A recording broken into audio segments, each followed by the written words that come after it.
Yemək pişərkən qarpız kəsirəm. Soyuducuya qoyacağam soyusun deyə və həmişə kimi nə edirəm?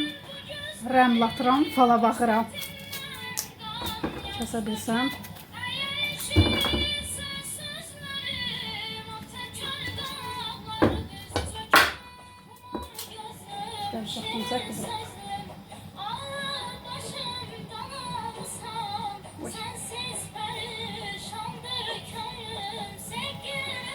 Deməli, əgər ürəyimdə tutduğum şey gerçək olacaqsa,